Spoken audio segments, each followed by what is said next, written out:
Bien, buenos días con todos. Soy Carlos Noel Payas, médico residente de primer año, y el día de hoy voy a presentar el tema de desprendimiento de retina regmatógeno. Para ello, agradezco desde ya la asesoría brindada por el doctor José Ticona. Los objetivos que planteo que alcancemos al terminar esta charla son que conozcamos la epidemiología de estos casos de desprendimiento de retina regmatógeno, que identificamos aquellos factores que van a facilitar que estos casos ocurran y finalmente conocer también la fisiopatología de este tipo de desprendimiento. Bien, entonces para eso vamos a recordar que el desprendimiento de retina va a consistir en la separación del epitelio pigmentario de la retina con las otras 9 capas de esta, que en suma se denomina retina neurosensorial. Eh, y esta separación puede verse por diferentes mecanismos, ¿no? Los citados abajo. Por eso es que tenemos el desprendimiento de retina regmatógeno, el traccional y el exudativo, ¿no? Aunque también se hablan de tipos mixtos que combinan, por ejemplo, en este caso, regmatógeno con traccional. En común, estos tipos de desprendimiento de retina van a tener que cuando ocurre esta separación del epitelio pigmentario con la retina neurosensorial, en ese espacio que se genera se va a acumular de líquido, de un fluido, y a su vez el paciente pues va a venir aquejando miodesopsias, fotopsias, disminución de la agudeza visual, ¿no? O la presencia de escotomas. Pero, eh, como comentaba, van a haber diferentes tipos de desprendimiento porque el mecanismo en que esto se da va a ser diferente. En el caso, por ejemplo, del exudativo, lo que vamos a tener es que este espacio virtual entre el epitelio pigmentario de la retina y la retina neurosensorial se empieza a llenar de un fluido, de un líquido que proviene de un origen inflamatorio al trasvasarse de los vasos sanguíneos. En el desprendimiento de retina traccional, más bien lo que tendremos es que va a haber una fuerza que tira desde de la retina hacia la cavidad vítrea, ¿no? Propiciando así su desprendimiento. Mientras que en el desprendimiento de retina regmatógeno, lo que vamos a tener es que va a haber inicialmente un desgarro y posterior a este es que va a surgir el desprendimiento de retina. Justamente este tipo de desprendimiento de retina, el regmatógeno, va a ser el más común de entre los tres tipos ya mencionados y se llama así porque deriva de la palabra regma, que en griego significaba ruptura o desgarro. Entonces es una condición que para que esto ocurra existe el desgarro y este desgarro implica que hay una ruptura del grosor total de la retina. Una vez que tenemos eso, cuando se combina con la presencia de tracción vítrea y vitrio liquefacto, vamos a tener que este vitrio va a poder ingresar hacia el espacio subretinal, separando así el epitelio pigmentario de la retina neurosensorial. Y en la imagen de la derecha vamos a tener ahí el desprendimiento de retina y eh, señalado también ahí más hacia la derecha el regma, ¿no? El agujero por el cual ingresó el fluido al espacio subretiniano. Recordemos entonces que la retina se mantiene aplicada por algunos mecanismos, ¿no? La retina neurosensorial como tal se mantiene esas estructuras y esa separación entre las capas, ¿no? Ese orden y también esa cohesión gracias a las células gliales, a las células de Müller. Y toda esta retina neurosensorial se mantiene adherida hacia el epitelio pigmentario de la retina por diversos mecanismos, ¿no? Por ejemplo, vamos a tener que van a haber factores anatómicos que mantienen esta, digamos, esta posición entre la retina neurosensorial y el EPR. Por ejemplo, en función de la presencia del vitrio, ¿no? Dando que el gel vitrio va a permitir brindarle forma al globo ocular y también va a permitir que la retina se mantenga aplicada, ¿no? Contra la coroides y la esclera, ¿no? Ejerciendo de algún modo presión.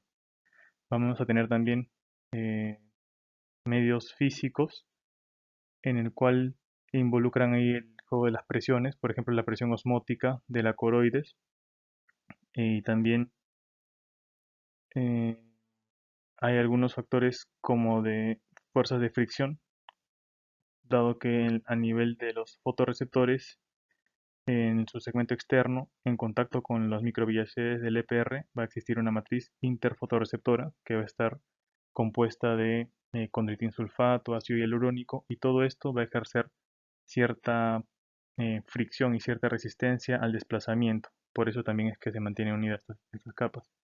Y también factores metabólicos, porque recordemos que si bien el epitelio pigmentario le brinda hacia el resto de la retina algunos factores como eh, como la glucosa, por ejemplo, que es importante para esa alta actividad metabólica que estas neuronas realizan. También el epitelio pigmentario va a obtener del resto de las capas de la retina sustancias de desecho y agua, ¿no? Funcionando como bomba. Por lo tanto, manteniendo así deshidratado, ¿no? Digamos, este espacio virtual entre la retina neurosensorial y el EPR. Entonces, todos estos factores van a contribuir a que la retina se mantenga en su sitio las 10 capas como tal eh, compactas y aplicadas, ¿no? Pero cuando hay algún, algún desbalance entre alguno de estos factores, vamos a obtener como resultado la separación del EPR y la retina neurosensorial. Y eso es en general, ¿no? Pero hablando específicamente del desprendimiento de retina regmatógeno, como mencionaba previamente, tiene que haber como base para ello el regma, la ruptura del grosor total de la retina. Por ejemplo, presentado en esta forma a modo de desgarro, o también cuando ya hay un agujero retinal, ¿no? En estos casos, por ejemplo, en el primero, al desgarro se le añade usualmente la presencia de una tracción vítrea que va a permitir levantar como flap la retina desgarrada, y en presencia del vitrio en estado de liquefacción se va a favorecer el ingreso de este al espacio subretinal, ¿no? Del mismo modo también ocurriría cuando hay un agujero retinal, ¿no? Ya al haberse separado completamente un fragmento de la retina en su grosor total, y con los movimientos oculares también facilitando el fluir del gel vítreo que ya no se encuentra en estado de gel sino en estado líquido, va a permitir que este ingrese al espacio subretiniano y permitiendo así el desprendimiento de retina regmatógena. Muy bien, entonces como comentaba, tiene que haber algunas condiciones presentes para que pueda suceder el desprendimiento de retina regmatógeno y así pasemos de la imagen de la izquierda hacia la imagen de la derecha, ¿no? Ya con el desprendimiento dado. Tenemos que tener de todas maneras la presencia de un regma eh, es decir, una ruptura de la retina en todo su grosor en algún punto. Tiene que haber también fuerza de tracción, como la señalé en la flecha blanca en la izquierda, y tiene que haber vitrio en estado liquefacto, ¿no? Vitrio líquido. Para ello, conviene recordar ahora dos procesos que ocurren durante la senescencia vítrea, ¿no? Tenemos ahí a la cinéresis y a la sínquisis. La sínquisis vítrea va a consistir en la liquefacción del vitrio. Recordemos que el gel vítreo, ocupando toda la cavidad vítrea, se encuentra en estado gel, pero en su centro, conforme pasan los años, empieza a liquefactarse, ¿no? Esa es la sínquisis, la liquefacción de este. Y eso ocurre porque las moléculas bueno, los polímeros de ácido hialurónico, pues empiezan justamente a despolimerizarse y pasan a este estado líquido. Cuando este líquido que se forma al centro sale y se ubica entre el gel vítreo remanente y digamos, y a nivel preretinal, va a generar que el vitrio que quedaba se empiece a condensar, y esa condensación vítrea corresponde a la cinéresis del vitrio. Entonces, eh, el líquido vitrio que ahora está ocupando parte de la cavidad vítrea, digamos, va a desplazar un poco este gel, y este gel remanente condensado va a tener que fijarse eh, a las zonas donde ya estaba anclado originalmente, ¿no? Recordemos que el vitrio se ancla a nivel de la mácula, ¿no? Con, digamos, una fuerza, bueno, más o menos débil. Se ancla también a nivel de la cabeza del nervio óptico, de la papila óptica, un poco más fuerte, ¿no? Pero sobre todo se ancla con bastante fuerza a la base del vitrio, que está justamente, eh, digamos ahí, anexo a la hora serrata, ¿no? Entonces, a ese nivel es donde principalmente se ancla el vitrio. Y por eso es que en la imagen de la izquierda vamos a tener que cuando ocurre la sinéresis, ¿no? La condensación del vitrio y este vitrio empieza a eh, colapsar, va a tener que tirar hacia las zonas donde está más fuertemente fijado, que es su base. Por eso es que el recma se levanta apuntando hacia la base del vitrio y por lo tanto el recma en sí mismo mira, bueno, mejor dicho, el flap de la retina que es traccionado, es traccionado en dirección hacia la base vitrea y el recma que se origina va a estar mirando en dirección hacia el nervio óptico. Entonces ya tenemos esas condiciones para que pueda darse el desprendimiento de retina regmatógena. Y como comentaba también, van a haber algunos factores que juegan un papel ahí, ¿no? Las presiones, por ejemplo, la presión osmótica, el transporte activo del EPR, todo eso, y la presión hidrostática también, todo eso va a hacer que el espacio entre el EPR y la retina neurosensorial se mantenga como un espacio virtual nada más, ¿no?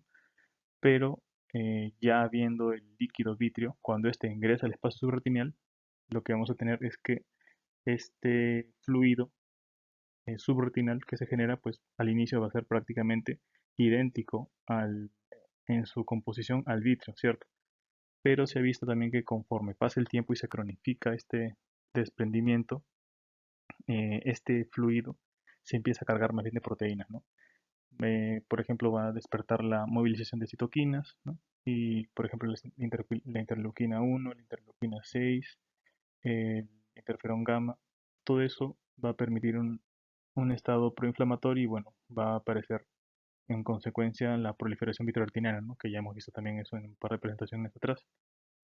Y lo que se describe también es que conforme pasa el tiempo, este fluido subretiniano se asemeja más hacia el plasma, ¿no? Hacia el suero, que hacia lo que originalmente era el líquido vítreo. Y esto solamente es para mencionar que también existe algo que se denomina el desprendimiento de retina subclínico, que es cuando el recma eh, ha permitido que ingrese fluido subretinal y que este fluido se extiende más allá de un diámetro de papila del borde del recma, pero aún así este desprendimiento se encuentra todavía confinado al ecuador y no excede, digamos, ese límite. Pasando ahora a la epidemiología del desprendimiento de retina, pues cada país ha hecho varios estudios al respecto, ¿no? Y en este estudio que traigo es un artículo que condensa justamente la información obtenida por varios países, ¿no? Identificando así esas variaciones geográficas eh, que se pueden concluir con estos artículos en suma. Es una revisión sistemática que utiliza para eso los estudios epidemiológicos desarrollados en diferentes países, específicamente sobre el desprendimiento de retina regmatógeno entre la década del 70 hasta el año 2009. O sea, prácticamente casi 40 años de datos recolectados. Y como resultado, se arroja que la incidencia de casos de desprendimiento de retina regmatógeno oscila entre 6.3 hasta 17.9 casos por cada 100.000 habitantes. Y en aquellos estudios que utilizaron una muestra mayor a 300 personas, vieron que la incidencia anual era aprox 10.5 casos por cada 100.000 habitantes. Y de hecho ese es el dato que se maneja actualmente, ¿no? Que más o menos ocurren 10 casos por cada 100.000 personas. Y también se ha descrito que el desprendimiento de retina regmatógeno puede ser bilateral incluso hasta en un 7.26% de los casos. Y aquí tenemos la lista, por ejemplo, de los países, ¿no? Con sus respectivos estudios y los resultados que han obtenido de incidencia o de asociación tanto al sexo como a la edad. Por ejemplo, aquí tenemos a Finlandia, Japón, Alemania, cada uno, por ejemplo, con incidencias de 6.9, 10.4, 10, 14 y 10.5, ¿no? Que como comentaba, más o menos se manejan en ese rango, ¿no? Que en suma total va del 10.5 que ya conocemos. Y aquí, por ejemplo, también sobre China, eh, Reino Unido, Nueva Zelanda, nuevamente, ¿no? Más o menos esos valores, ¿no? 6.3, 14, 8. Hay algunos valores un poco extremos, pero que en suma, como me comentaba, nos lleva a que el promedio sea 10 casos por cada 100.000. 10.5, ¿no? Y en la asociación también sobre, sobre el género, sobre el sexo, se ha visto que hay algunos estudios que no encuentran alguna asociación, pero los que sí identifican que es el sexo masculino el que más se asocia con desprendimiento de retina reumatógena. ¿Vieron que eh, la edad es un factor de riesgo? Sí, para que ello ocurra, ¿no? Como comentaba, en promedio es 10.5 casos por cada 100.000, pero en aquellos grupos, aquellas personas que están en el grupo etario entre 60 y 69 años, vieron que esa incidencia se elevaba hasta 19 o hasta 27 incluso casos por cada 100.000 habitantes. Describen que también hay un pico entre los 20 y 30 años, probablemente asociado a la miopía y bueno, también a los traumatismos. Vieron que luego de los 60 años, es decir, por ejemplo, una persona de 61 años va a tener hasta 20 veces más riesgo de desprendimiento de retina reumatógeno que una persona más joven de 30 años. Y eso está en relación con que el desprendimiento de vítreo posterior aumenta también su frecuencia conforme pasa la edad. Se ha escrito que, por ejemplo, el 11% de personas entre 60 y 69 años de edad van a tener desprendimiento de vítreo posterior y que ese porcentaje de 11% se eleva hasta un 46% en personas entre 80 y 89 años. Y por lo mismo también se ha visto que en personas jóvenes, por ejemplo menores de 20 años, la incidencia que en promedio era 10, baja, ¿no?, a ser 3 casos solamente por cada 100.000 habitantes. Y sobre la asociación al sexo, como le comentaba, vieron que de todas maneras hay más riesgo de tener desprendimiento de retina reumatógeno en la población masculina que en la femenina, siendo que puede haber hasta 1.3 casos por cada caso de mujer o hasta 2.3 casos en varones por cada caso de desprendimiento de retina reumatógeno en mujeres.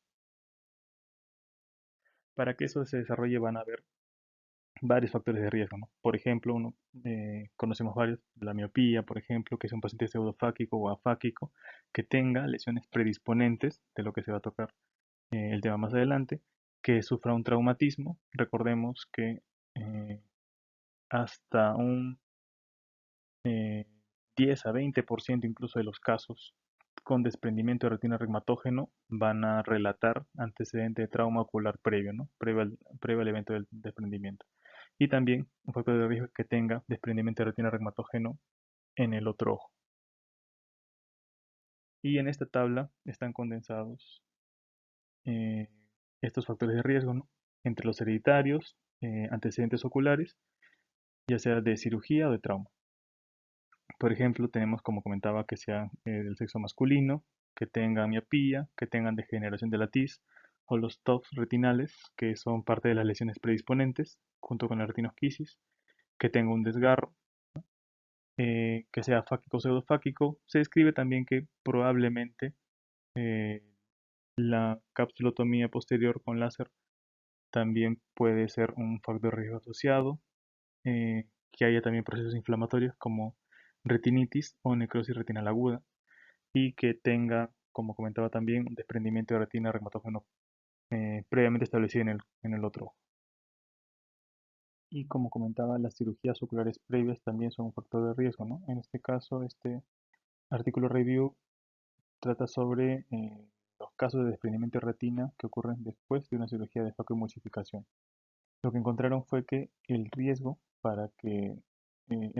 de que ocurra un desprendimiento de retina reumatógeno es 10 veces más en aquellos pacientes postoperados de FACO que la población en general, y que de por sí la incidencia de que ocurrieron estos desprendimientos post-FACO es de 0.36 a 2.9% casos de desprendimiento en pacientes postoperados, ¿no? Pero que este riesgo va a ir bajando conforme pasen los años después de la cirugía, ¿no? Más o menos 0.1 a 0.2% anualmente va disminuyendo ese riesgo, pero aún así describen que eh, aunque pasen los años, ese riesgo de desprendimiento de retina nunca llega a ser menor o igual al de la población en general. Siempre permanece por encima de esto.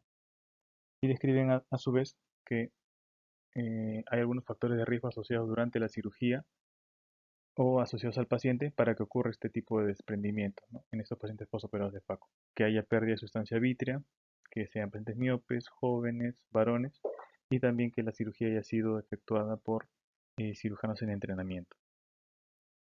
También en este estudio, en pacientes eh, posoperados de alguna cirugía por glaucoma, ya sea trabeculectomía o implante de dispositivos de drenaje, estudiaron en 46 ojos entre los años 2016 y 2021 eh, aquellos casos de desprendimiento de retina reumatógeno, ¿no?, en estos pacientes, y vieron que el desprendimiento de retina ocurría más o menos promediando entre 3 y 4 años y medio posterior a estas cirugías por glaucoma, que los casos de desprendimiento de retina ocurrían hasta en un 0,71% de las cirugías efectuadas y que se asociaba mucho con compromiso macular y la presencia de proliferación vitroretiniana. Y también vieron que en estos casos el pronóstico anatómico y visual era pobre, ¿no?, en estos pacientes que eran afectados del desprendimiento de retina posterior a estas cirugías. Y finalmente traigo este estudio en donde se evaluaba el riesgo de desarrollar desprendimiento de retina reumatógeno en aquellos pacientes que sufrieron de endoftalmitis. Eh, para ello estudiaron 316 ojos, de los cuales hasta un poco más del 10% de pacientes presentaron desprendimiento de retina.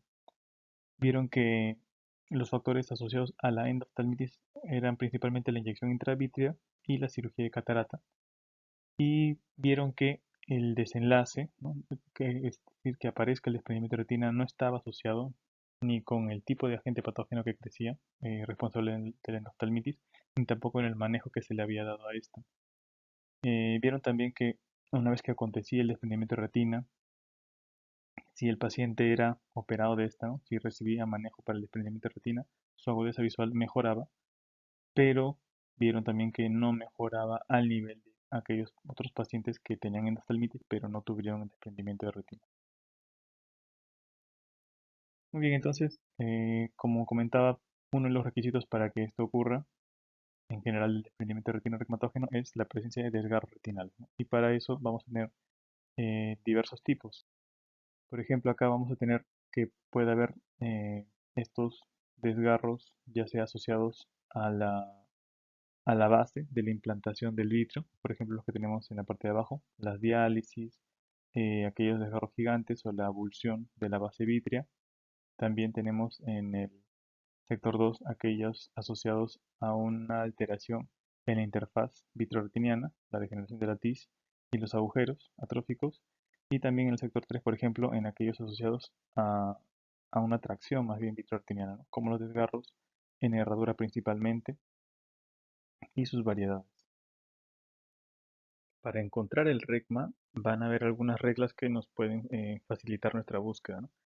Para ello tenemos las reglas de Linkoff, que son 4. La primera regla, vamos a tener que cuando tengamos un desprendimiento de retina eh, superior temporal o nasal, podemos buscar aquel lado, digamos, que se encuentre más elevado, y a ese nivel del lado más alto del desprendimiento, más o menos a 1 hora y media de ese extremo, podemos encontrar en el 98% de los casos el RECMA que originó el desprendimiento.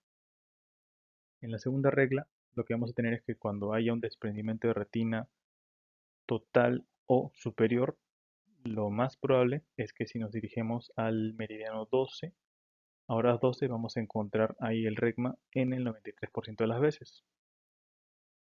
La regla 3 nos dice que en aquellos desprendimientos de retina inferiores, si buscamos en aquel sector, ya sea derecho o izquierdo, que se encuentre más alto, más elevado, si buscamos por ese lado del RECMA, es altamente probable que ahí lo encontremos, hasta en el 95% de los casos.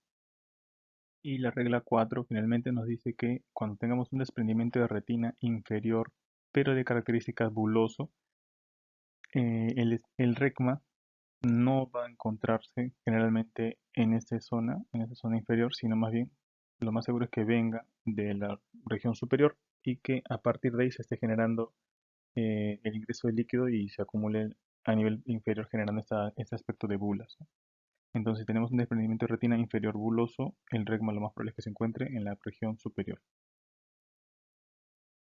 Muy bien, y finalmente para hablar sobre las lesiones predisponentes, como comentaba, es un factor de riesgo tener alguna de ellas para presentar el desprendimiento de retina regmatógeno.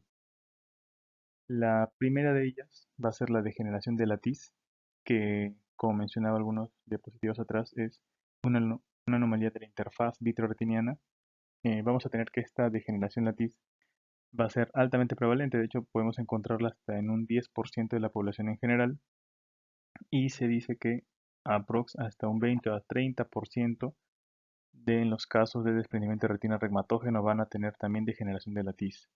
Pero también se dice que de todos los pacientes que tienen degeneración de latiz, más o menos solo hasta el 1% llega a ser desprendimiento de retina regmatógeno. Y como vemos en las imágenes que están a la izquierda, vamos a tener ahí a la degeneración de latiz recorriendo la zona periférica con clásicamente su aspecto blanquecino y con algunas líneas bien marcadas, también hipopigmentadas, que van a corresponder a los vasos sanguíneos que por ahí atravesaban. Va a tener varias eh, formas en las que podemos encontrar la degeneración de la tiz, ya sea hipopigmentada, como en este caso, y también en el caso de la derecha, ¿no? Que se describe como en trayecto similar al de baba de caracol, aunque la degeneración en baba de caracol es otra lesión predisponente y que tiene un aspecto un poco más incluso hipopigmentado, escarchado, pero que algunos sugieren que es más bien la predecesora de la degeneración de la tiz. Y en esta fotografía de fondo de ojo podemos apreciar a la degeneración de la tiz vista con indentación escleral. En este caso tenemos la presentación hipopigmentada también. Aquí tenemos también una degeneración de la tiz que ha sido acompañada de ya del desgarro propiamente y del desprendimiento, ¿no? Y vemos cómo se levanta toda la retina neurosensorial, y vemos también como un vaso sanguíneo que de las líneas hipopigmentadas que veíamos marcadas persiste todavía, ¿no? Yendo de un lado a otro de la degeneración. Y aquí también vamos a tener en ambas fotos a la degeneración de la tiz, a la izquierda vista con indentación escleral, y están acompañadas de un agujero atrófico, ¿no? Que también puede ser el caso. Aquí vamos a tener a la izquierda eh, también la degeneración de la tiz, que está delimitada por estos bordes más o menos hipopigmentados, pero vemos como el lecho de la degeneración en sí misma está cargado de pigmento, ¿no? Y a la derecha vemos también la degeneración que está tomando un aspecto atrófico y acompañándose ya del envainamiento de los vasos. Muy bien, la siguiente lesión predisponente son los TOPS vitroretinianos, que también se llaman penacho retiniano quístico o parche granular o roseta retiniana, que van a ser estas lesiones que corresponden a hiperplasia glial elevadas, que están asociadas usualmente a una adherencia y con esta una tracción, ya sea hacia el vitrio o hacia la zónula. Pueden tener presentaciones quísticas, no quísticas o también, como comentaba, zonular. Se ha visto que están presentes hasta en un 5% de la población en general y que se han asociado altamente con la aparición de desprendimiento de retina regmatógeno, como se comenta, hasta en un 10% de los casos. Aquí, por ejemplo, en esta fotografía vamos a ver cómo hay estos TOFs vitroretinales, en este caso con tracción a nivel hacia la zónula y con una base quística, ¿no? Y aquí una vez más, en esta imagen extraída del Kansky, vamos a tener a estos penachos vitroretinales, ¿no? Que están compuestos de hiperplasia glial, como comentaba. Otras lesiones predisponentes van a ser las que se describen como blanco con presión y blanco sin presión. Blanco con presión van a corresponder a estas áreas blanquecinas justamente que se van a apreciar en la retina, pero con presión quiere decir cuando ejercemos indentación escleral. Puede verse eso normalmente en una retina sana, pero también se puede corresponder con zonas de fuerte adherencia vítrea. En cambio, las zonas blancas sin presión, que van a corresponder a estas zonas delimitadas, que en un examen, digamos, de rutina podrían pasar como un agujero plano, estas lesiones de blanco sin presión sí van a estar más asociadas aún a generar eventualmente desprendimiento de retina regmatógena. Luego vamos a tener a los pliegues meridionales, que van a corresponder a proyecciones por retina neurosensorial redundante que se van a extender hacia la hora serrata, que van a ser hallazgos frecuentes en la población en general, hasta en un 26% de las personas, y se describe que puede ser bilateral incluso en el 50% de los casos. Generalmente lo vamos a encontrar ubicados en las áreas superonasales y por detrás de estos pueden estar también asociándose a las bayas de Horace Rata, que son lo que vamos a ver a continuación. Tenemos aquí ya el complejo meridional que va a corresponder al pliegue meridional, que va a ser esta proyección que ya habíamos descrito previamente, y las bahías de Horace Rata, que van a ser justamente cómo la retina neurosensorial rodea a esta área descubierta que va a tener como lecho, como base, justamente a la Horace Rata. Y finalmente, a modo de resumen, traigo aquí dos mapas mentales. Este primero sobre la clasificación del desprendimiento de retina. Como comentaba, vamos a tener al traccional, al exudativo y al regmatógeno que hemos abordado hoy. Eh, Tiene que haber de todas maneras una ruptura o desgarro, que este va a estar presente principalmente en la población mayor. Su prevalencia es de 1 en cada 10.000 y la incidencia más o menos, como comentaba, 11 de cada 100.000 personas, que en un tercio de pacientes miópicos, en un posoperior de catarata, en otros antecedentes como el trauma, historia familiar, las lesiones predisponentes, ¿no?, ya descritas, que el paciente puede referir lo que comentaba al inicio, ¿no?, las miodesopsias, las fotopsias, alteraciones del campo y baja de la agudeza visual, que lo más frecuente es que encontremos el regma, que haya el signo de Schaffer, que haya la línea de marcación. Y por otro lado, también a propósito, para mencionar sobre la retinosquisis, que puede ser algo que nos confunda sobre si estamos frente a un desprendimiento de retina regmatógeno, es que en la retinosquisis va a haber también una separación de las capas de la retina, pero esta no se va a dar a nivel entre el EPR y la retina neurosensorial, sino que va a ocurrir dentro de las capas de la retina neurosensorial, usualmente en la plexiforme interna.